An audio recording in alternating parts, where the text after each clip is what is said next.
vamos a abordar hoy, que quizás sea el nivel más teórico, más denso, tiene que ver con el nivel normativo y la fundamentación filosófica del por qué la existencia de un decreto que garantiza la inclusión de las personas con discapacidad en los centros educativos.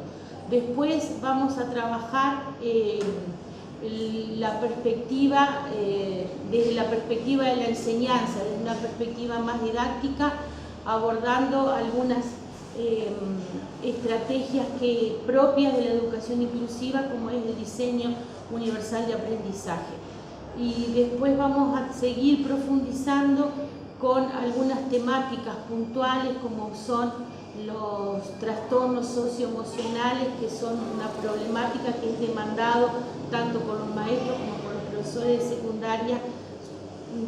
Es demandada la formación o por lo menos la posibilidad de tener la oportunidad de adquirir algunas herramientas para el abordaje de esas problemáticas en el marco de las aulas, tanto de las escuelas como de los institutos de educación media. Bueno, me acompaña hoy Victoria Andrade, compañera de acá del instituto, directora de la escuela número 1 y profesora de didáctica, con quien vamos a tratar de dialogar en relación a esta temática que elegimos para trabajar. Y ya desde el año pasado estamos procurando que la modalidad sea lo más interactiva posible, por lo tanto la participación de ustedes es fundamental, así que no se queden con ganas de hacer preguntas, no se queden con dudas, si hay algo con lo que no concuerdan, anímense a decirlo, que para eso estamos, para intercambiar, y del intercambio es donde se construyen las bases más fuertes en cuanto al conocimiento de la situación. Bueno, antes de que empiece María Rosa, quiero simplemente señalar que lo mío es un acompañamiento y más que nada desde una mirada crítica como parte de este sistema que está, por supuesto, tiene claro que hay una política de inclusión, que es una de las políticas del quinquenio que es considerada sumamente fuerte, pero que a la vez mira esa política desde el lado crítico, viendo todas las fallas que está teniendo para que realmente se concrete como uno desearía que lo hiciera. Pero la palabra autorizada, la persona que está capacitada para entrar en el tema y desarrollarlo es María Rosa.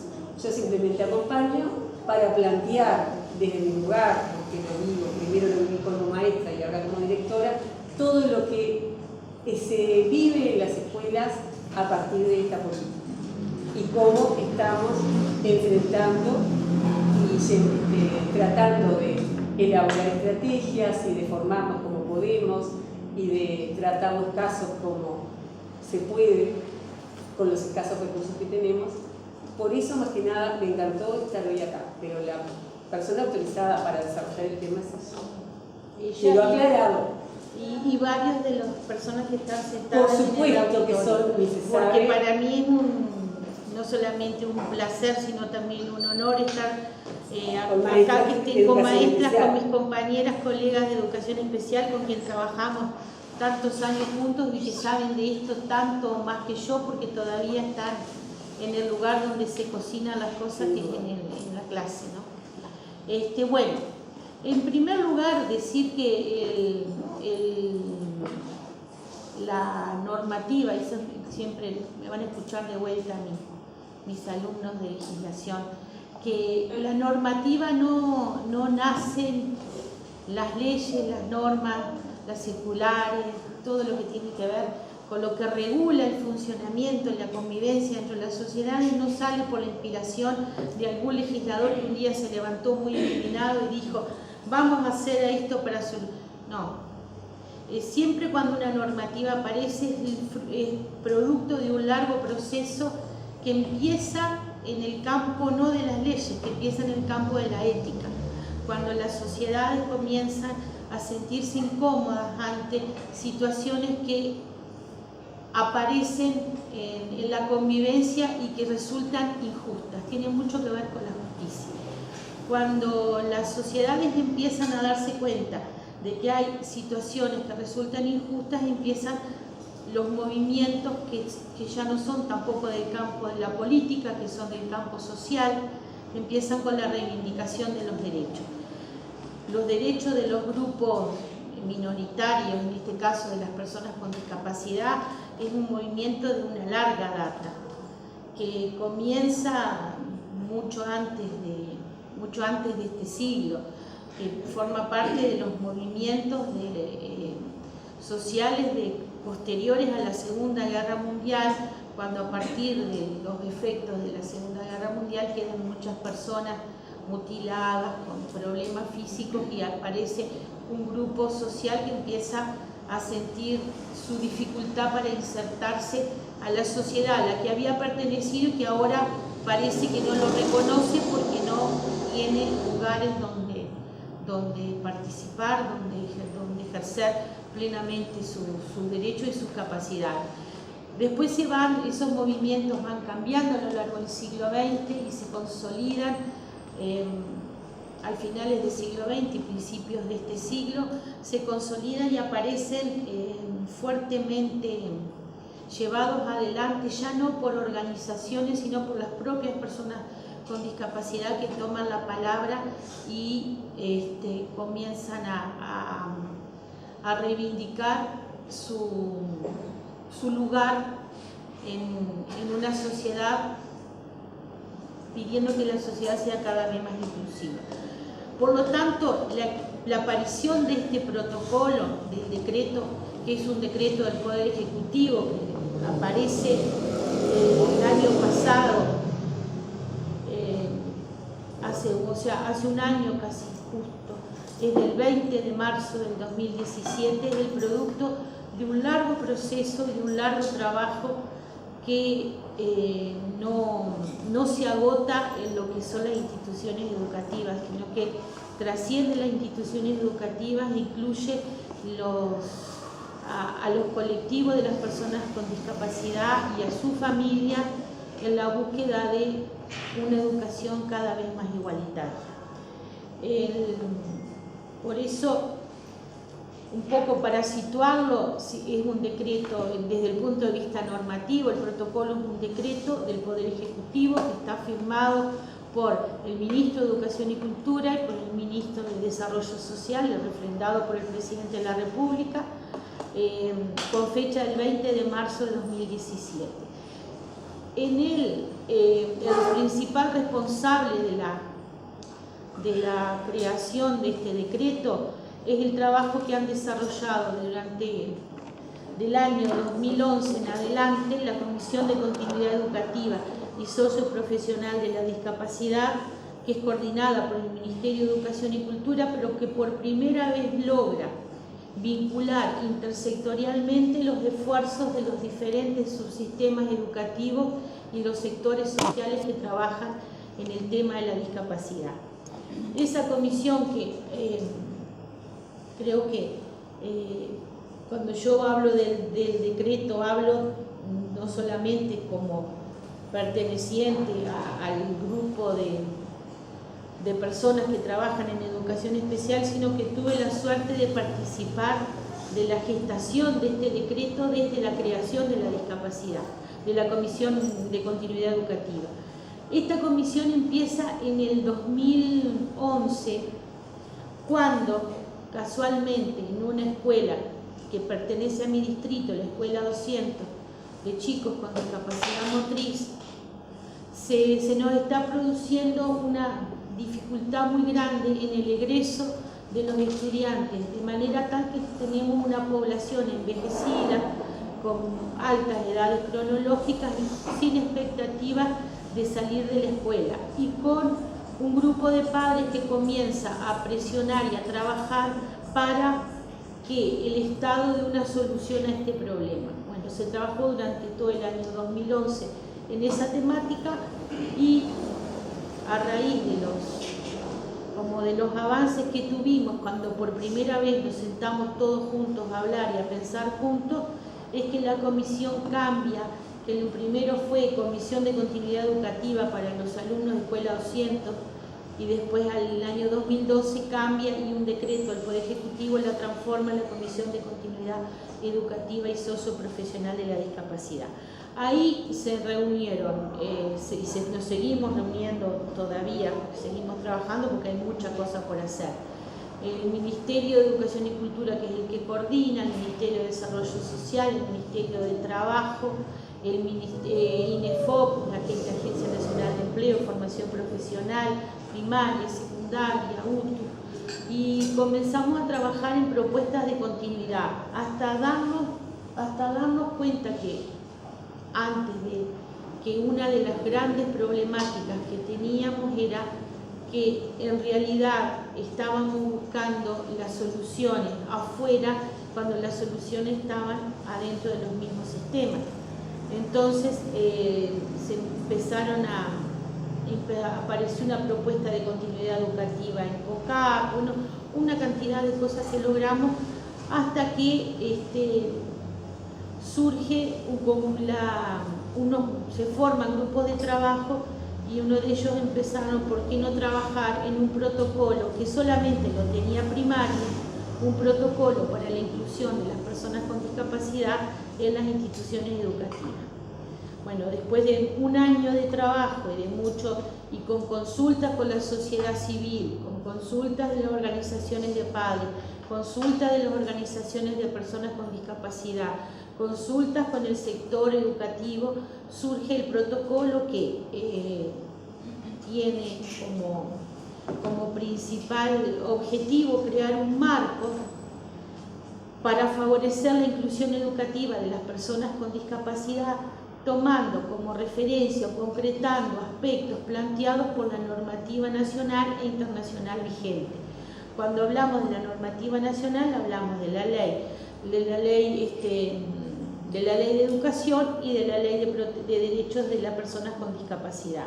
Y cuando hablamos de la normativa internacional, hablamos de la Convención de Derechos de las Personas con Discapacidad que el Uruguay suscribió de las Naciones Unidas, que Uruguay suscribió en el 2008. El protocolo del que vamos a hablar hoy ya no es solamente un protocolo que rija la inclusión de las personas con discapacidad en el ámbito educativo público, sino que tiene el gran valor de ser un protocolo que abarca a todos los servicios educativos, tanto públicos o privados de nuestro país, así como las bibliotecas públicas y privadas, en el entendido que la educación y la cultura son dos bienes de las comunidades a las que no se les puede restringir el acceso a nadie, y menos aún a aquellas personas que por su condición de discapacidad quedan por fuera de todos estos servicios públicos, ¿no? Bueno, ¿qué es el protocolo? El protocolo lo que genera es un marco de actuación para incorporar la accesibilidad a las propuestas educativas. Y esta es la gran palabra de todo el protocolo, accesibilidad, en el entendido de que no es crear cuestiones nuevas, que no hay que adaptar lo que existe, sino que el principal desafío que tenemos es hacer accesible la educación y hacer accesible la cultura a todos los colectivos sociales. La accesibilidad a las propuestas educativas, a la planificación e implementación de adaptaciones curriculares, porque después vamos a vincularlo con lo que está pasando en secundaria, y la necesidad en el marco de esto, porque vieron que ya lo establece desde el vamos el protocolo, que nada de esto es posible si no se acompaña con una formación permanente de los docentes y de todos los actores implicados en los centros educativos. Nosotros apostamos permanentemente a la inclusión en este marco. Una inclusión, siempre lo digo y lo sostengo ante quien sea, una inclusión que no invierta no es una inclusión, es una falta de respeto. Una inclusión que no forme a las personas, una inclusión que no dé los recursos, es una falta de respeto. porque es solamente hacer de cuenta que genero espacios o genero oportunidades, pero en realidad las oportunidades no son reales, porque si yo traigo a este auditorio a una persona que no oye, sí, lo dejo entrar, no hay problema, se puede sentar ahí, pero si no tengo un intérprete de lengua de señas acá parado, no puede participar plenamente de todo lo que estamos haciendo acá. Y para que haya un intérprete de lengua de señas ahí, no alcanza con la voluntad de los que estamos acá, porque ese es un trabajo, tiene que haber una persona que esté trabajando, cobrando un salario y sea un recurso permanente de la institución, no el día que damos una charla, sino un recurso permanente, porque nadie sabe cuándo puede entrar una persona que lo necesite. Entonces, la inclusión como política educativa no es solamente cuestión de buenas intenciones, también es cuestión de recursos y también es cuestión de formación de los docentes. Acá en el instituto está el recurso permanente. No está. Y por eso, ya que es un tema que además raya mucho la sensibilidad, porque no es la bandera política de la inclusión, no es cualquier bandera política educativa, ¿verdad? Entonces entendemos que es sumamente delicado el tema y por eso ha generado tanto debate, ha generado tanta polémica, porque termina siendo un doble discurso. Para la sociedad está como número uno, pero en la realidad, ¿qué es lo que está pasando? Yo, y como aquí no tengo dependencia jerárquica de ningún tipo, puedo decir un montón de cosas que en otros ámbitos no lo puedo decir, pero también como miembro de la comunidad, ahora con el tema es como muy sensible, como dice Victoria, y genera muchas cuestiones y todo el mundo se embandera con esto. Y aparecen proyectos y políticas de empleo, pero las políticas de empleo tienen que ser plenas. La persona con discapacidad tiene que tener la posibilidad también de recibir formación para trabajar. Una política de empleo que los tenga barriendo las calles no es una política de empleo. La política de empleo debe generar oportunidades similares para todas las personas. No decir, bueno, tal, sí, yo tengo personas con discapacidad trabajando en mi empresa, pero son empleos de segunda porque no fueron capacitados para ese trabajo. O sea, la inclusión es una cuestión muy sensible y que afecta e involucra no solamente una cuestión de derechos, también es una cuestión filosófica, una manera de vivir y cómo encaramos la vida, ¿no? Bueno, el marco normativo internacional sobre el cual el protocolo de inclusión es en parte una respuesta a ese marco internacional, es la manera en que el Uruguay da muestras y rinde cuentas de algo que suscribió.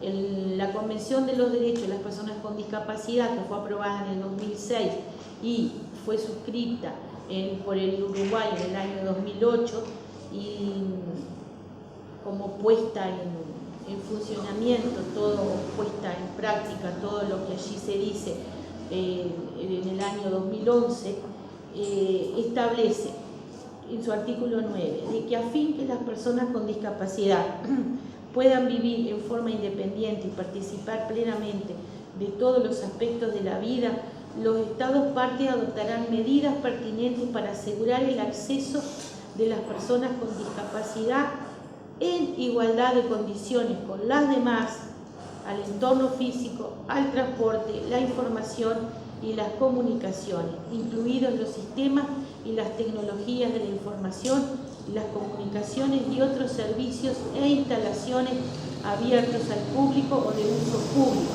tanto en zonas urbanas como rurales.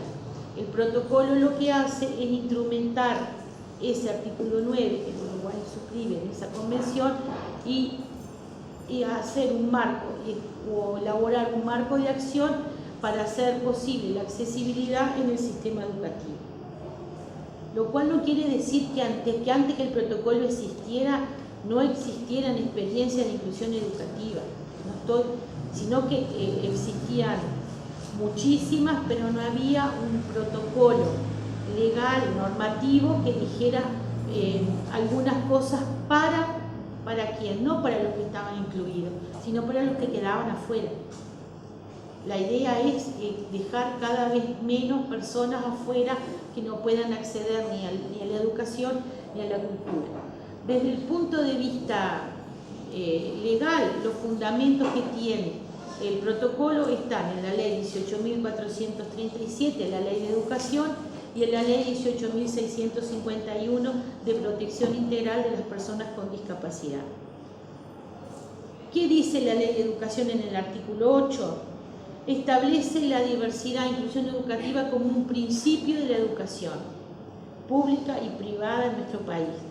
¿Qué es lo que dice en esa ley? Que el Estado asegurará los derechos de aquellos colectivos minoritarios o en especial situación de vulnerabilidad, con el fin de asegurar la igualdad de oportunidades en el pleno ejercicio del derecho a la educación y su efectiva inclusión social.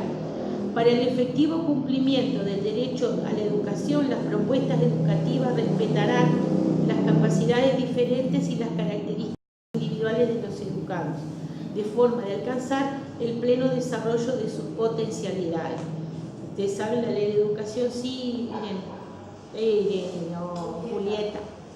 Una pregunta, la ley habla de la formación, porque habla de la educación, del derecho a la educación de los estudiantes, del cumplimiento de eso, pero de la formación de los docentes. ¿Habla? Sí, también habla, por eso que crea... Porque como que no, nosotros que somos estudiantes de cuarto, me parece que nos falta... Sí.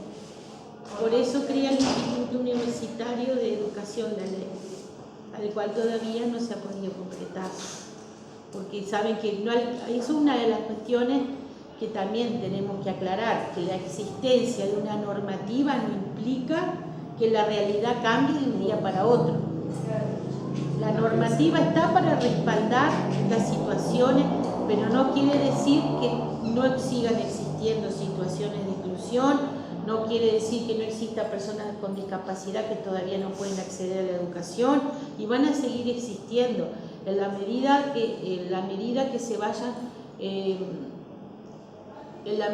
vayan generando propuestas. Esto todo tiene que ver, hay que mirarlo en el marco de algo mucho más amplio.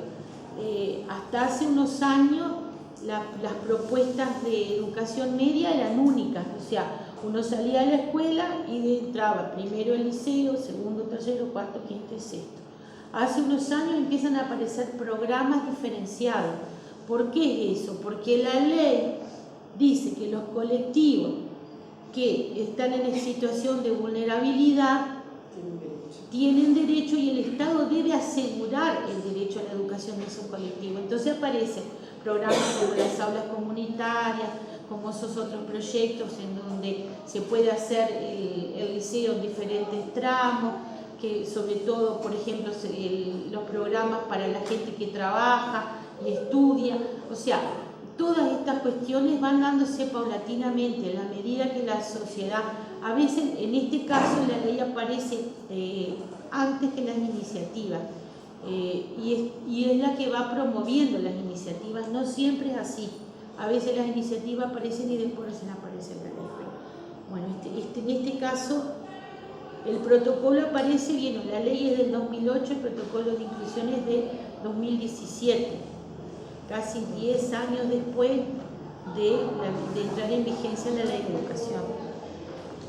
De la ley de protección integral de personas con discapacidad, la 18.651, que es lo que en el capítulo 7, que se llama Educación y Promoción Cultural, dice que el Ministerio de Educación y Cultura, en coordinación con la ANEP, deberá facilitar y suministrar a la persona con discapacidad en forma permanente y sin límites de edad en materia educativa, física, recreativa, cultural y social los elementos o medios científicos, técnicos o pedagógicos necesarios para que desarrolle al máximo sus facultades intelectuales, artísticas, deportivas y sociales. Y en el artículo 40 habla de la equiparación de las oportunidades de las personas con discapacidad desde la educación inicial en adelante para su integración en las aulas comunes, que se organice sobre la base del reconocimiento de la diversidad como factor educativo. Con esos antecedentes es que el protocolo empieza diciendo que el ámbito de educación, y ahora vamos a empezar con el contenido del protocolo, empieza diciendo que el protocolo se aplica a todos los centros de estudios que integran el Sistema Nacional de Educación, público y privado, de acuerdo a lo establecido en la Ley 18.437 del 12 de diciembre de 2008. Contiene disposiciones de carácter general y obligatorio para acceder ante las situaciones de inclusión educativa de las personas con discapacidad. ¿Qué quiere decir eso? Que obliga a todas las instituciones educativas que se definen como tales, obliga en relación a las condiciones de acceso de las personas con discapacidad. Perdón, ¿por qué dijiste que se define como tales? Porque no todas las instituciones que hacen educación a veces se definen como instituciones educativas. Digo, si vos te inscribís como institución educativa estás obligado. Ahora, por ejemplo, La Horizonte está como una ONG. ¿el qué? La Horizonte. Claro, hay ONG, claro. A una parte, porque la otra es una institución educativa, o sea, tiene dos partes, ya que siempre está definida como institución educativa, lugar donde se brinda educación, el protocolo la comprende, ¿no? Como asimismo comprende a los centros de educación infantil privados, ahí hablamos de los que atienden de 0 a 3 años, y a los centros de educación no formal habilitados por la Dirección Nacional de Educación del Ministerio de Educación y Cultura. En lo que corresponde al presente protocolo también será de aplicación en bibliotecas públicas y privadas. O sea que nos abarca a todos. Institutos de formación docente, universidades de la República, todos los tramos educativos a lo largo de toda la vida en instituciones educativas están comprendidos por el presente protocolo. ¿Qué es lo que establece el protocolo en relación a cuáles son el marco ese de acción para la inclusión de las personas con discapacidad? El protocolo comprende como mínimo los siguientes aspectos. ¿Qué quiere decir? Que las instituciones deberán tener como mínimo cumplir con los siguientes aspectos.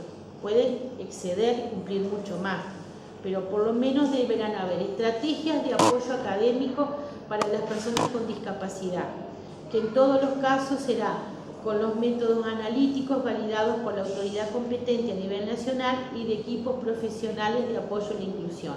¿Qué quiere decir eso? Que todas las instituciones educativas deben garantizar la presencia de dispositivos y recursos de apoyo para la atención con las personas con discapacidad.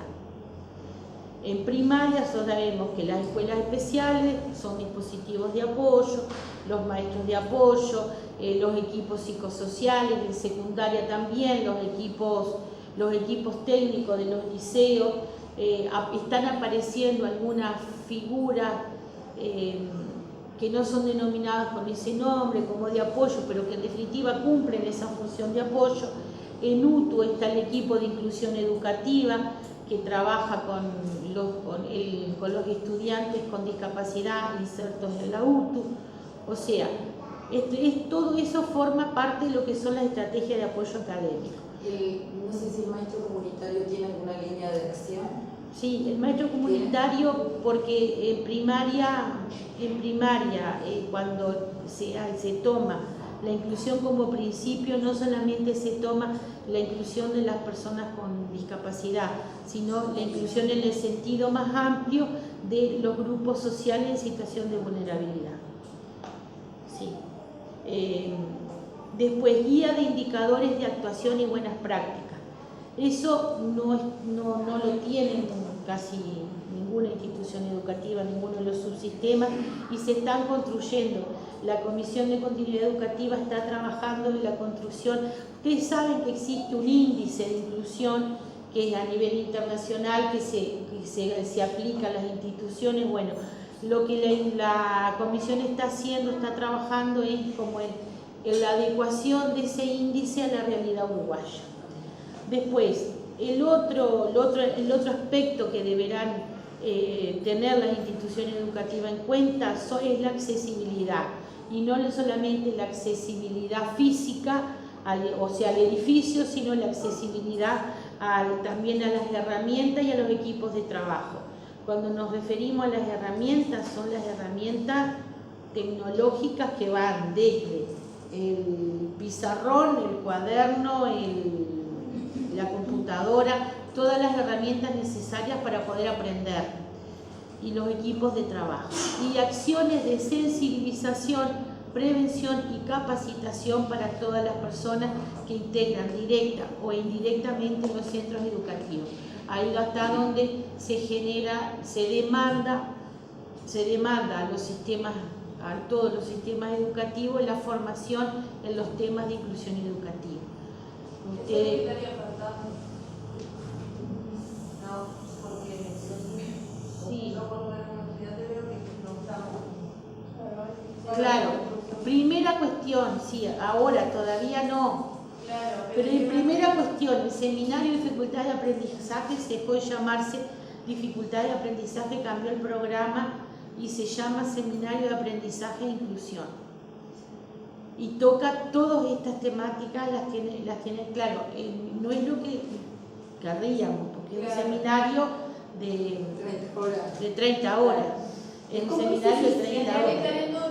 Claro, lo que nosotros tuvimos en este tema tuvimos una entrevista con el Consejo de Formación en Educación, la Comisión de Continuidad Educativa y otros actores que están trabajando en esto, y fue lo que le pedimos, que ante un nuevo programa, como el que va a aparecer ahora, de un nuevo programa de formación docente, este tema no formara parte ni de un seminario aparte, ni de una asignatura aparte.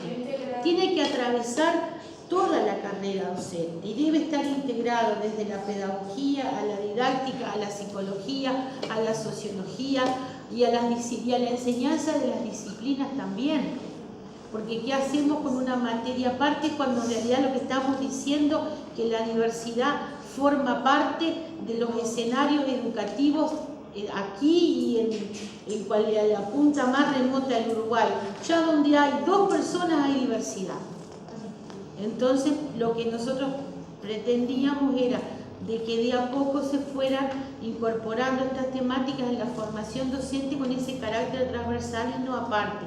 Igual lo mismo que la formación de posgrado, que ahora no existe como tal, salvo hay un posgrado de dificultad de aprendizaje que habla también de personas con déficit cognitivo, no sé cuánto, no estén centradas en los déficits de las personas, sino que se haga un posgrado que integre la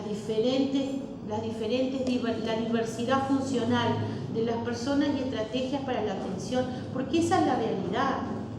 Si nosotros pretendemos que las personas estén incluidas, no podemos hacer un seminario para atender a los sordos o a los ciegos o a las personas con discapacidad motriz. Tenemos un escenario que estás planteando de este nuevo protocolo y desde tu rol de ahora sí como inspectora de educación especial, ¿qué lugar ocuparía la educación especial? ¿Se desmantela la educación especial? No, la educación especial al contrario, igual que potenciado. Exactamente, igual que eso es cuando empezamos a trabajar estas temáticas, esa discusión se dio en el seno de las personas que trabajamos en educación especial. Entonces, yo creo que, y es más, analizando y mirando los sistemas educativos a nivel mundial, no existe un sistema educativo que haya superado o haya logrado trabajar con los temas de inclusión exitosamente desprofesionalizando la educación especial. Por el contrario, en los lugares donde la inclusión es una realidad es donde la educación especial es más fuerte. La educación especial concebida como la concebimos ahora, no como un sistema paralelo contra una trayectoria educativa diferenciada, sino un sistema de apoyo a la educación común para apuntar a que cada uno esté en el lugar que necesita estar. Porque, ojo, Eso no quiere decir que estar en un ámbito segregado no sea inclusión. A veces estar en un ámbito segregado es inclusión porque es el lugar donde la persona puede desarrollarse. A veces la segregación es necesaria porque la característica de la persona lo requiere, no porque alguien lo segregue. Desde ese punto de vista, la educación especial debería estar cada vez más fortalecida. Pero con otra formación, no con una formación que apunte al déficit solo, sino que apunte al desarrollo de las potencialidades de cada uno. Hay países donde la educación especial no se forma en el déficit, se forma en las competencias del individuo. Entonces tenemos maestros especializados en comunicación y en esa formación los maestros trabajan todo lo que tiene que ver con la comunicación en el sentido más amplio, desde la comunicación a través del lenguaje de señas, desde la comunicación a través de un sistema de comunicación aumentativo alternativo, la comunicación de las personas ciegas. Se forman en comunicación. ¿Qué garantiza eso? Que la escuela que tiene personas, diferentes personas incluidas, tiene un chico con autismo, tiene un chico ciego, hay una persona que está especializada en lograr la comunicación de esa persona, porque la comunicación es lo básico. Si no hay comunicación no puede haber aprendizaje. Entonces, si yo tengo un chico con parálisis cerebral, no tengo quien le pueda sacar la comunicación, no le puedo enseñar y no puede aprender. Entonces, una formación de ese tipo sería la que sería acorde a este paradigma, pero todavía no la tenemos. Todos somos los que tenemos que luchar, insistir. Nosotros insistimos, ya nos ven venir, ya saben a qué vamos. Por eso este protocolo yo creo que lo que marca es un camino, ¿verdad? Exactamente. A construir, y que realmente por supuesto la sociedad en su conjunto, pero creo que los maestros jugamos un rol fundamental en este camino y en esta conquista. Y qué importante a la hora porque hoy por hoy tenemos muchos cursos de esto y se vende por internet, cursos de encuentros, dificultades de aprendizaje, déficit atencional. Digo, qué importante que los cursos, pensando en la formación continua de todos, ¿no? Qué importante es eso, mirar, bueno, cuál es la orientación, cuál es la mirada, desde dónde van a venir esos conocimientos, si nos quedamos en aquel paradigma o si nos introducimos en esta nueva mirada, ¿no? Exactamente. Por ejemplo, en este momento el tema de dificultades de aprendizaje o el nombre que le quieran poner a lo que sea, para mí tendría que ser una posibilidad para formación permanente. Sí. Y eso no está nunca presente. No. Ahora la focalización está en el área de la matemática. Nosotros hablamos, ya no hablamos de las dificultades. Es un tema. Cuando hablamos de dificultades de aprendizaje, por eso yo me alegré pila cuando le cambiaron el nombre al seminario, porque dificultad de aprendizaje centra el fracaso en la persona que aprende. Y en realidad todos sabemos que las causas del fracaso escolar o el no aprendizaje no siempre están en el individuo. Que si ese individuo hubiera nacido en otro lugar, en otro tiempo, en otra familia, su destino podría haber sido otro. Y podría haber aprendido perfectamente. A veces no están, sino en sus condiciones. En el léxico, por ejemplo, cuando muchas veces decimos el caso. Decimos a veces el caso de... Sí. No es el caso, es la situación. Es la situación claro. Ese es uno de los aportes más grandes que, a mi entender, hace el protocolo en el momento, que está alineado con la Convención de los Derechos de las Personas con Discapacidad. Que no habla de caso, ¿quién es la situación? Claro, que habla de la consideración de la discapacidad como un fenómeno dinámico y cambiante, interactivo, que depende de ese relacionamiento del individuo con su ambiente, la forma en cómo se va a manifestar. Entonces define la discapacidad de acuerdo a la Convención. Dice, las personas con discapacidad incluyen aquellas que tengan deficiencias físicas, mentales, intelectuales o sensoriales a largo plazo. Y ahí quedaba anteriormente el concepto. Entonces hablábamos del discapacitado, porque era el que portaba la deficiencia. Ahora me está diciendo que las personas tienen eso, pero que al actuar con diversas barreras, pueden impedir su participación plena y efectiva en la sociedad en iguales condiciones con los demás. ¿Qué me está diciendo? Que si las barreras no existen, entonces la persona puede aprender y participar en iguales condiciones con los demás. En este caso, un ejemplo que les puse hace un rato, de una persona sorda que viniera a esta charla, ¿cuál sería la barrera? ¿Está en ella? No está en ella, porque ella puede comprender perfectamente todo lo que nosotros estamos diciendo. ¿Quién le pone la barrera? El entorno que no le pone el intérprete de lengua de señas ahí. Y que es probable que ella sí nos entienda a nosotros, si cambiamos esta disposición, por ejemplo. Sí. Pero nosotros, muchos de nosotros que no hicimos, por ejemplo, un curso de lengua de señas o no tuvimos formación, no vamos a poder interactuar tampoco. O sea, entonces ahí a veces todo el entorno va creando barreras y es como eso de difícil de irlas. El término discapacitado, lo que yo como les decía recién, ponía el énfasis, el acento lo ponía en la persona y en su deficiencia. Como que la existencia de la deficiencia definiera lo que es una persona. Con ese criterio entre nosotros deberíamos decirnos la gorda, la flaca, la rubia, la morocha, la celíaca, la diabética. Somos mucho más que eso. Somos mucho más que gordas, somos mucho más que flacas, somos mucho más que diabéticos, somos personas.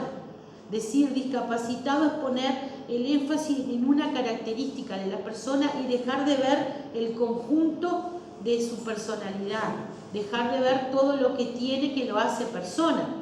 Entonces, esta definición de discapacidad que viene de lo que en la década del 80 empieza en Europa, con los movimientos sociales de las personas con discapacidad, se genera lo que se llama el modelo social de la discapacidad, que ya que trata de trascender el modelo clínico que ponía la mirada en el déficit y en la anomalía y no en la posibilidad, trata de trascender eso. Esta definición lo que hace es que empecemos a pensar que si a veces la dificultad del otro no está más en nosotros que en el que tiene un déficit. Nosotros cuando hablamos de nosotros no solamente hablamos de nosotros personas, hablamos de nosotros sistemas educativos, claro. Hablamos de nivel institución, hablamos de nivel social, hablamos de un montón de cuestiones. Todavía no nos hemos acostumbrado que las barreras hoy están para unos, pero mañana pueden estar para todos. En ese tema de la inclusión, yo creo que las barreras las estamos teniendo los docentes, no tener las herramientas para atender. Estamos siendo una barrera. Porque mientras se está el protocolo, mientras no se forme, es como a veces seguimos recibiendo niños igual en la escuela, entonces. Claro, a veces sí, a veces no. No es todo tan blanco, tan negro. A veces hay cosas de las dos lados. Y yo digo siempre, y esto es como cuando vamos a viajar y los ómnibus dicen límite permitido 14 personas de pie. ¿Qué pasa cuando nosotros somos la número 15? ¿Nos quedamos abajo o empujamos hasta también entrar nosotros? ¿Qué pasa? ¿Qué pasa? Eso es una manera de actuar, supone una manera de actuar. ¿Qué pasa si el que queda afuera somos nosotros? ¿Qué pasa si el que queda afuera es un hijo, un nieto, un sobrino nuestro? ¿Qué pasa? ¿Somos tan seguros de las respuestas que damos? ¿O vamos a querer las modificaciones también que se den y no vamos a esperar que vengan? Estas son cosas para pensarlas en las que nos enfrentan estas temáticas, ¿no? Después el protocolo define qué se entiende entonces por educación inclusiva. Define la educación inclusiva centrada en la participación plena y efectiva, en la accesibilidad, en la asistencia. Muchas veces por aquello de que no me animo a decirle al otro, no te quiero acá, digo, bueno, venga, va a venir los miércoles de 11 a 12, o va a venir a hacer una materia, va a venir a cursar una materia. La asistencia es fundamental. Si no estás, no podés aprender, no podés participar. La asistencia, la continuidad, en la permanencia de las instituciones, salvo cuando el otro, vuelvo a decir, cuando el otro no tolere estar todos los días, pero ese es otro cantar. ¿Quién determina cuánto tiempo tiene que estar? No lo puedo determinar yo, lo determina él y su necesidad, ¿no? La asistencia y el logro de todos los estudiantes, especialmente de aquellos quienes por diferentes razones están en situación de exclusión o riesgo de marginalización. Busca permitir a las comunidades, sistemas y estructuras combatir la discriminación incluyendo los estereotipos dañinos, reconocer la diversidad, promover la participación y la superación de las barreras al aprendizaje y la participación para todos, centrándose en el bienestar y la trayectoria de los estudiantes con discapacidad. Esta concepción de educación inclusiva, ¿qué es lo que nos dice? ¿Cuál es la educación inclusiva? La educación para todos. La educación que habilita no solamente la presencia, sino la existencia pedagógica de todos en igualdad de oportunidades y de condiciones, como estudiantes, con el mismo derecho a aprender y a participar. El otro punto que el protocolo incorpora, que a mí me parece fundamental, yo elegí como los puntos más potentes del protocolo, tiene que ver con la accesibilidad. Exige la existencia de la accesibilidad como la condición que deben cumplir los entornos, los procesos, los bienes, los productos y los servicios, así como los objetos, herramientas y dispositivos para ser comprensibles, utilizables y practicables por todas las personas en condición de seguridad, comodidad y de la forma más autónoma posible. Y ahí habla de la necesidad de adecuar los edificios de las instituciones educativas para permitir el acceso de todos, pero sobre todo habla de una accesibilidad que es fundamental, que es la accesibilidad que generan las prácticas educativas. Y ahí define un concepto también muy potente que tiene el protocolo, habla del diseño universal, entendido como el diseño que deben cumplir todos los entornos, los productos, los programas y los servicios para que puedan ser utilizados por todas las personas en la mayor medida posible, sin necesidad ni adaptación ni un diseño especializado. El diseño universal no excluye las ayudas técnicas para aquellas personas que lo necesitan. ¿Qué quiere decir eso? No, que el derecho a ser diferente también está consagrado. Está consagra. Esto es lo que tiene de maravilloso este concepto, que consagra los dos derechos, el derecho a ser iguales y el derecho a ser diferentes. Porque si yo necesito algo especial y particular, también tengo derecho a tenerlo. Y si yo necesito lo mismo que los demás, también me tienen que garantizar el derecho a tenerlo. Y desde el punto de vista educativo, esto nos remite a lo que vamos a trabajar en la jornada del 20, que es el diseño universal para el aprendizaje, que es la forma en cómo el diseño universal es llevado a la práctica educativa. ¿Por qué? Porque la práctica educativa, la manera de enseñar, también es un servicio que yo le ofrezco al otro. Entonces, ese servicio tiene que ser accesible. ¿Y cómo es accesible? Si contempla a todos. Este programa de escuelas, centrándome en las escuelas, ¿te parece que es un programa accesible para aplicar el diseño universal? En 2008 te referí. Para aplicar. Yo en eso tengo con contenidos que no tienen como una mirada macro, sino que tienen una mirada micro. Sí, micro, y que es muy de corte disciplinar. Sí, muy disciplinar. Sí. ¿No tendría que ser algo más transdisciplinario? Yo mirando el programa, yo siempre me quedo con lo que el programa dice en la fundamentación más que los contenidos. Sí, claro, Donde dice que el docente es quien recrea el programa en cada aula, quien crea y recrea. Yo con ese programa puedo crear y puedo recrear siendo un docente crítico y transformador, intelectual transformador. También puedo hacer un buen programa. Los documentos curriculares son importantes, yo no te voy a decir que no. Y capaz que un documento curricular más flexible sería mucho más amigable con esto. Pero el documento curricular no es la base de la práctica educativa. La base de la práctica educativa está en la forma. Nosotros podemos aproximarnos al conocimiento de múltiples maneras. Y los contenidos a enseñar, sí puede ser que al ser tan disciplinar ofrezcan algunas dificultades, pero yo creo que si el maestro puede pensar y pensarse desde ese lugar y no simplemente como un reproductor de contenido, avanzamos muchísimo en crear diseño más, llamémosle como se les antoje. No le vamos a llamar diseño universal. Yo creo un currículum abierto y flexible. Y ese no solamente tiene que estar escrito. Me parece que la flexibilidad y la apertura la da el maestro en el aula. Por eso digo, sí, coincido con vos, que es bastante rígido, pero me parece que ha puesto más a... que no es el principal obstáculo. Yo como que lo miro es que hay como una lectura desde la fundamentación.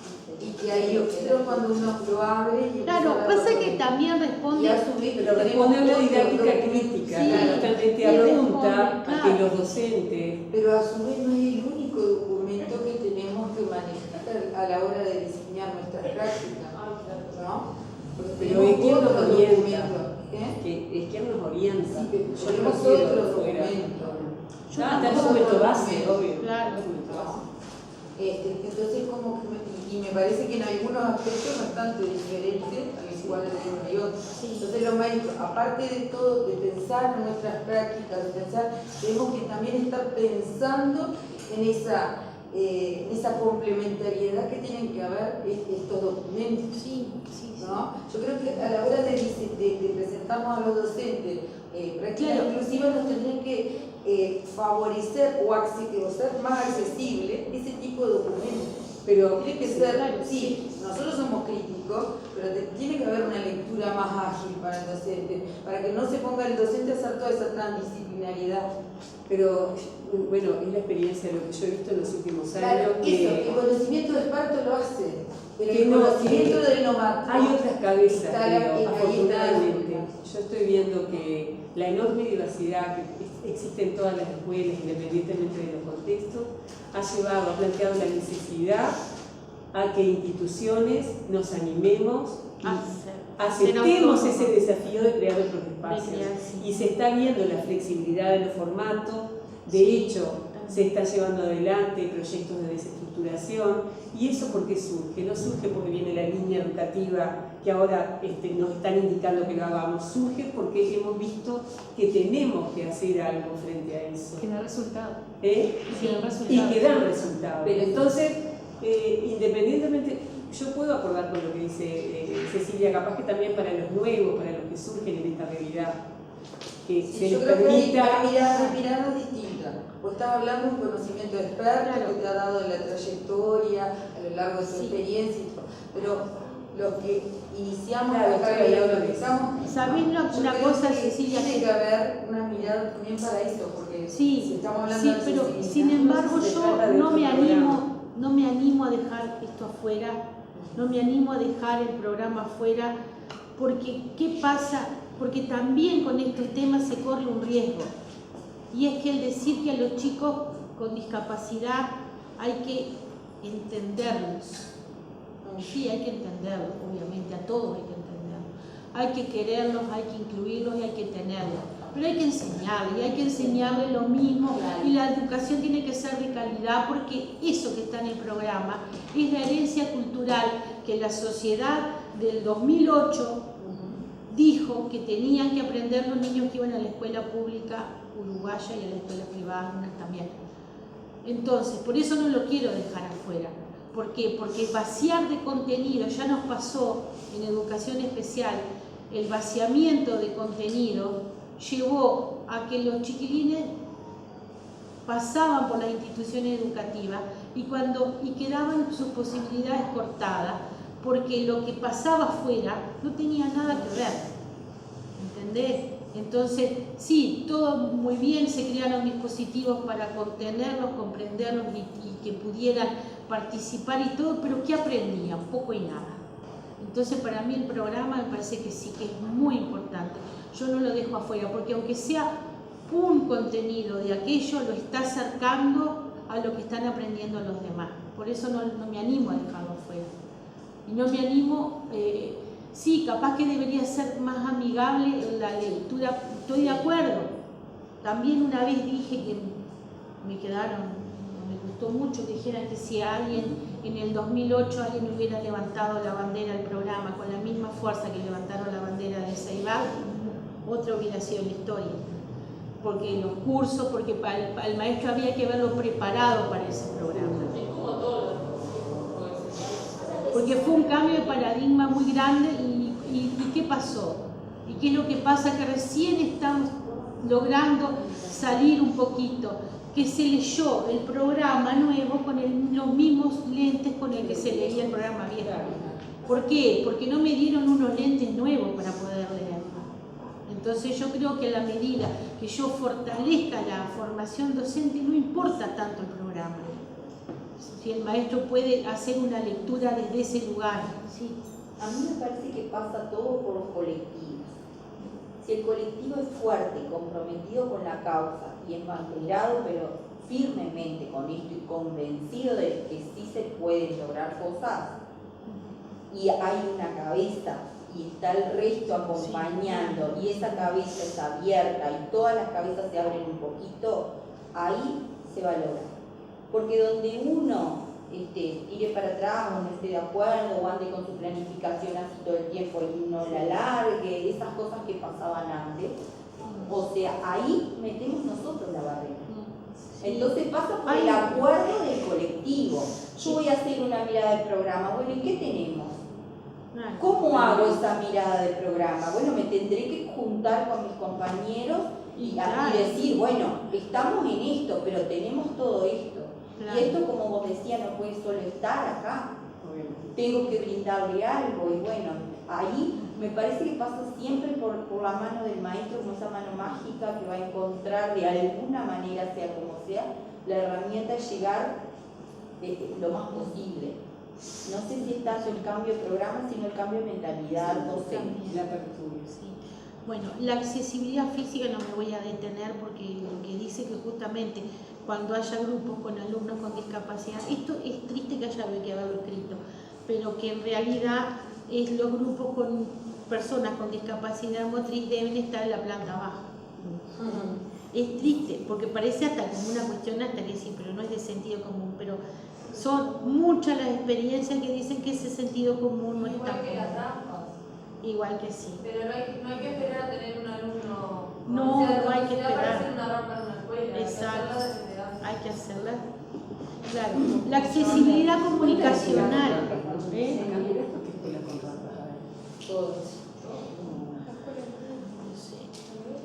No me preguntes, soy mucho andando por la escuela. Acá Solange, la encuesta nos dice la importancia de que el alumno tenga ganancia pedagógica, que no solo asista a socializar. Exactamente, eso que yo. Tiene que estar para aprender cosas potentes, tener los mismos aprendizajes, no solamente al la sociedad quiere que se incluya más a nivel laboral, por ejemplo, tienen que darle las herramientas. Hay que darle, claro, exactamente. No es una formación de segunda en un ámbito de primera, una formación de primera en el mismo ámbito que los demás. Y hay una diferencia que hace esta nueva concepción y este nuevo paradigma del que habla María Rosa muy claramente, que es que una cosa es integral y otra cosa es incluir. Lo tengo totalmente integrado. Ahora, no enseño absolutamente nada porque Yo lo tengo reintegrado, es bárbaro, jugamos con Pero incluir palitos. en la sociedad también. No, pero claro, no estamos hablando más de las instituciones educativas, sin duda. Pero, y ojo, que muchas veces. La igualdad es de lo social, ¿no? Claro, pero nosotros debemos ser, la institución educativa debe ser el espejo donde se mire el resto de la sociedad, porque si nosotros no lo hacemos, no podemos pretender que los demás lo hagan. Hay un alumno que hace una reflexión, dice María, a ver si... Juani, pero no pone el nombre completo. Deberíamos buscar la forma de tratar a todos por igual, dándole esa atención particular a cada estudiante, pero al mismo tiempo sin separarlo del grupo. Es nuestra tarea como tutores poder enmascarar esas diferencias que notamos y hacer que los chicos se sientan a gusto en el aula, crear un ambiente de inclusión en la mayoría de los casos. Es responsabilidad de quien lleva la clase. Si nos ponemos a pensar, todos los colegiales son absolutamente diferentes, son casos únicos y eso enriquece al grupo como tal. No solo debemos centrarnos en los casos con determinadas patologías, porque a pesar de un enmascaramiento de la sociedad, el prejuzgar a muchos chicos por diferencias físicas, las que no interrumpen en lo absoluto su desempeño académico, persisten en los centros educativos. De más está decir que estos, quienes presentan patologías como ser autismo, por citar un ejemplo, pueden tener un desempeño sorprendente en muchas áreas. Totalmente de acuerdo. El tema que estamos hablando de las personas con discapacidad, porque el protocolo en realidad hace referencia a las personas con discapacidad. Y este aspecto de la accesibilidad comunicacional es fundamental. Dije, la comunicación es básica para aprender y para incluirnos. Ninguno de nosotros que llega a un lugar donde hay varias personas y se queda en un rincón sin entablar conversación con otros, se incluye en ese grupo. ¿Cómo nos incluimos? Estamos en la cola del banco. Y conversamos con el que tenemos adelante, con el que tenemos atrás. Si no tenemos qué decir, difícilmente nos podamos incluir. La comunicación es fundamental en el sentido de que es lo que nos permite sentirnos que pertenecemos a la comunidad. Cuando hablo de comunicación hablo en el sentido más amplio, por eso se debe garantizar las diferentes formas de comunicación para todos los estudiantes.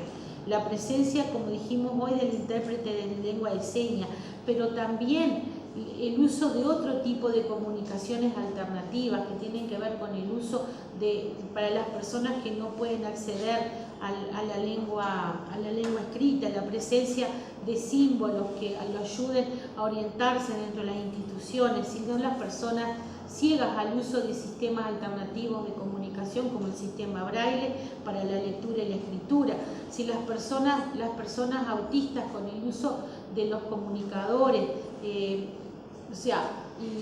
nosotros tenemos en la escuela para discapacidad motriz, tenemos chicos que conseguimos que se les proveyera a cada uno de un celular, tienen los comunicadores en el celular porque de otra forma no podrían comunicarse sino a través de los pictogramas puestos en el celular. Bueno, esas cuestiones hacen a la participación, cómo una persona puede sentirse parte cuando tiene la posibilidad de comunicarse y promover la comunicación a través de todas las formas es una manera de incluir a todos los que de alguna manera quedan excluidos por alguna discapacidad, ¿no? Y muchas veces la información está por fuera que lo tenemos que pagar. El año pasado nosotros cuando fuimos a la pasantía en tu escuela de 200, muchas de las maestras iban a crear, tenían que pagar ellas para poder trabajar el tema de la comunicación y usaban ese dispositivo en el celular y en el Play Store lo bajaban. Sí, hay mucho, igual que permitir, hay gente que dice, no, a mí no me gusta docentes que dicen, a mí no me gusta que me graben. Es que si no te graba una persona ciega, se pierde la mitad porque a veces no puede ir siguiendo tan rápido y como ustedes están sacando apuntes y la persona que no puede estar sacando apuntes y no está grabando para después volverlo a escuchar y analizarlo, está quedando por fuera. Todas esas cuestiones el protocolo trata de generar Pero una persona disléxica, ¿la pones a leer? Sí, exactamente. Capaz que ahora con una foto. Y eso también para todos también, ¿no? Claro. Porque le va a ayudar a aquella persona que capaz que tiene por más eso, lenta y que no puede sacar apunte, lo va haciendo para atrás y para adelante, o sea, sí, es un recurso que es para todos, por eso lo del diseño universal, ¿no? Que no solo le sirva a la persona, con todos, discapacidad. a todos. Después la accesibilidad cognitiva en los centros educativos dice garantizar en el centro de estudio que las personas con discapacidad comprendan el significado de los entornos y objetos mismos, fundamentalmente en 3 dimensiones: escenario y desplazamiento, organización temporal de actividades y roles de quienes forman parte del centro educativo. O sea, que la institución educativa se ocupe de que todo el mundo sepa dónde está y cómo funciona ese lugar, dándole pistas para que pueda orientarse y participar de la forma más plena posible. Accesibilidad a materiales y textos, no quiero extenderme mucho porque ya hace mucho rato que estamos. Y este aspecto también, porque esto es lo más, todavía estamos bastante lejos: diseño de documentos y herramientas accesibles. Asegurar que el sitio web de la institución cumpla con la normativa específica de accesibilidad. Si ustedes entran a la página de primaria, no es accesible. La página del Consejo de Formación y Educación tampoco es accesible. Estamos pidiéndole a todas las instituciones educativas que hagan accesible esto. Y después, el otro concepto que me parece importante que introduce el protocolo es el de ajustes razonables. ¿Qué entendemos por ajustes razonables? Las modificaciones y adaptaciones necesarias y adecuadas que no impongan una carga desproporcionada o indebida cuando se requiere en un caso particular, para garantizar a las personas con discapacidad el goce o ejercicio en igualdad de condiciones con los demás de todos los derechos humanos y libertades fundamentales. ¿Qué quiere decir? Ajustes, pero dentro de lo que la persona puede tolerar. Hay personas que, por ejemplo, no pueden tolerar estar en espacio o en una clase con 30 y pico, 40 compañeros. Entonces, porque yo diga, sí, hay que incluirlo, lo estoy sometiendo a una situación que le está resultando absolutamente perjudicial. Entonces, el ajuste debe ser adecuado a las características de la persona. No tengo que ser más realista que el rey por intentar incluirla. La inclusión debe darse en el pleno como goce de la persona. La persona se tiene que beneficiar, la persona tiene que sentirse bien, no hay que imponerle condiciones que le restrinjan aún más sus posibilidades de sentirse parte del grupo. Y por último, el otro aspecto que establece el protocolo es la necesidad de promover campañas de sensibilización y de convivencia para prevenir situaciones de discriminación. O sea, todas las instituciones educativas deberían trabajar en este aspecto.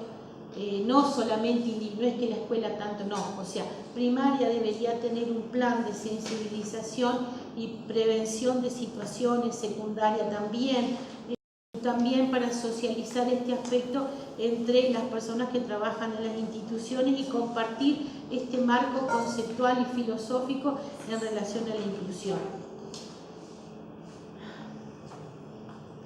Bueno, Victoria, te dejo todo esto.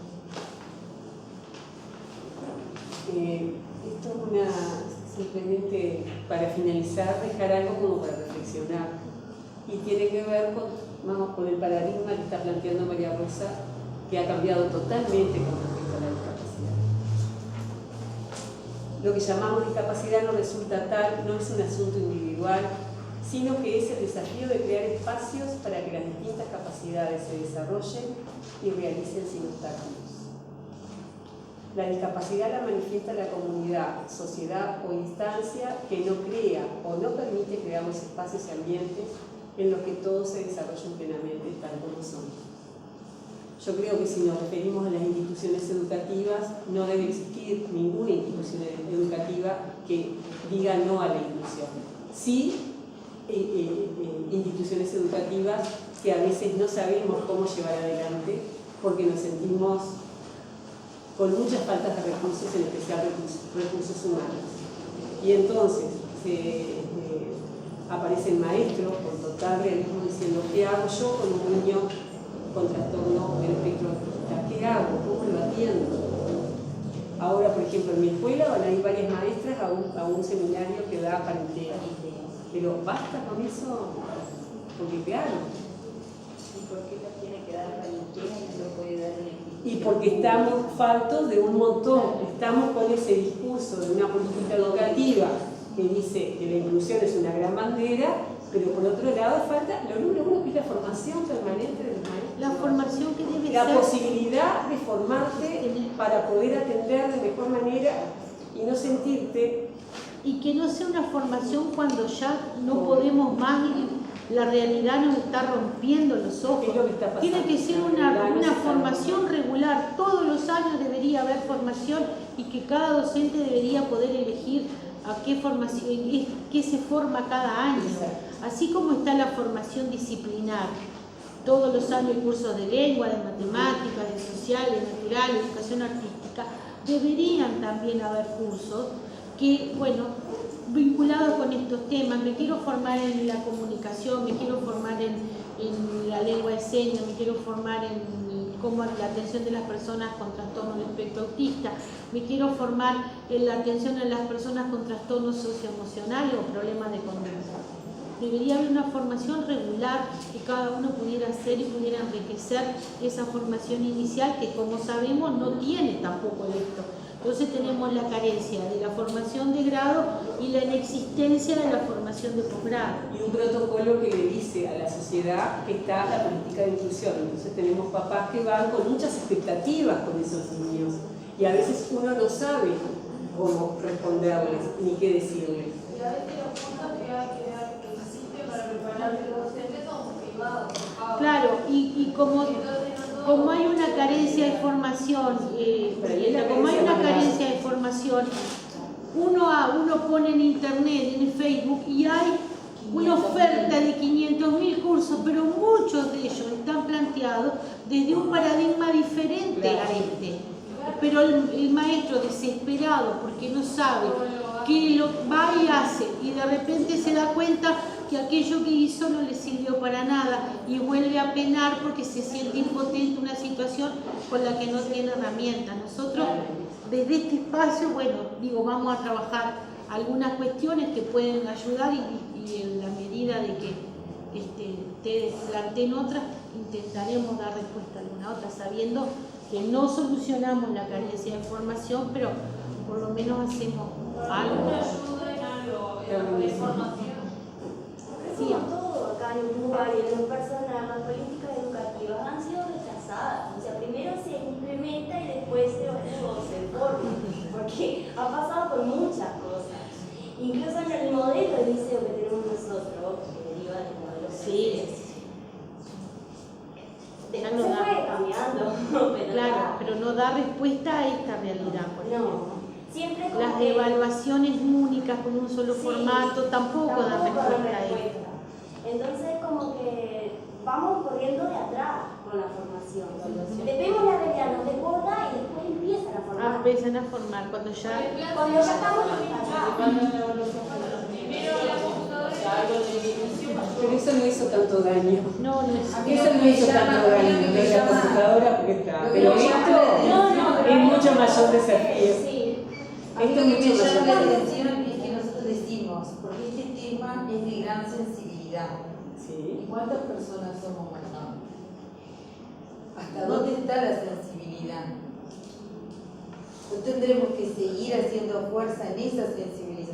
Sí, Porque totalmente. acá cubrimos la Y mitad hasta del que salón no- para los estudiantes, un 10 para los estudiantes. Pero hasta que no Pero seas para nosotros, para los maestros. pero hasta que no seas el número 15, Sí. no vas a hacer fuerza para Pero realmente, hasta que no te toque, a veces lamentablemente pasa eso. pero a Bueno, todos nos está tocando. Sí, a O todos. sea, esta realidad nos está tocando a todos y nos va a seguir tocando porque es un derecho. claro. Y eso es lo que tenemos que seguir haciendo énfasis.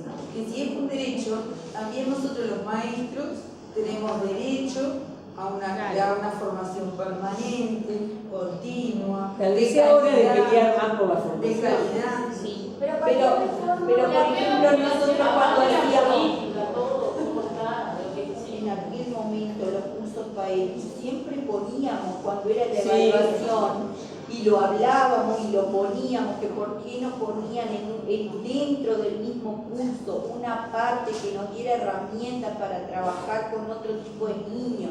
Hace años, algunos hasta vinimos acá en el instituto, después se hicieron en la escuela y lo reclamábamos. Siempre Siempre reclamábamos. O sea, que una necesidad de hace hacer. años. Y capaz que en algunos aspectos, yo lo hablo desde inicial, no tenemos tantas barreras como en otros lugares, porque el niño de inicial ve a un niño que le falta un brazo, que le falta una pierna. No nos pasó cuando fuimos allá a la plaza con los niños de la escuela 200, ellos estaban fascinados, lo que querían era jugar, y cuando llegaron al jardín lo que dibujaron eran los amigos, la silla de ruedas y ellos de la mano, o sea, estaban fascinados. Y capaz que en común a veces es más difícil porque el niño ya trae otros prejuicios y otras cosas transmitidas por los adultos mismos, que con ese temor de lo que desconozco, de lo que no sé, transmito. Si el inicial es más la inocencia, o sea, el niño es más inocente, no te está dando prejuicio. Pero aparte el diseño también, El diseño del inicial es mucho más abierto, flexible. Totalmente. Y después tenemos otro apoyo que es la parte de trabajar con competencias, que nos habilita a trabajar con los objetivos del programa y con las competencias. O sea, es como más flexible. Claro, pero te digo que nosotros las tenemos como más... Mínimo tenemos dos luchas, como maestro y como practicante. Una, cambiar el nombre de los institutos de formación docente, institutos normales de formación y escuelas comunes. Sí, Adiós a lo común y a lo normal. Y claro, porque estamos estigmatizando ya... Eso no tenemos que desterrar. Bueno, les agradecemos mucho Muchísimas gracias.